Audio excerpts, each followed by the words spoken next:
برای پتت یه مشکلی پیش اومده و تو میخوای بدونی اولین کاری که قبل از مراجعه به دامپزشک میتونی انجام بدی چیه. این ویدیو رو دنبال کن. پتت دچار خونریزی شده، شما اول ناحیه خونریزی پیدا میکنی، به آب و صابون میشوری و با پارچه خونریزی رو قطع میکنی. اگه پتت دچار سوختگی شده، حتما اول با آب سرد کامل ناحیه رو میشوری، یک گاز استریل روش میذاری و منتقلش میکنی. پیشنهاد ما اینه که اول از همه هر چیزی که امکان داره در گلوی پتت گیر کنه از جلوش برداری، ولی اگه این اتفاق افتاد دهانو باز میکنی، نگاه میکنی تو گلو رو ببینی میتونی در بیاری یا نه.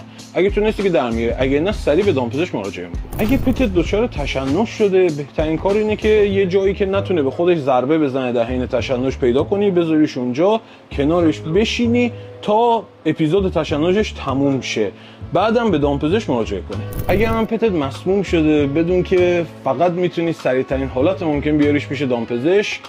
اگرم میتونی حداقل متوجه بشی چه چیزی خورده و چه چیزی باعث مسمومیتش شده.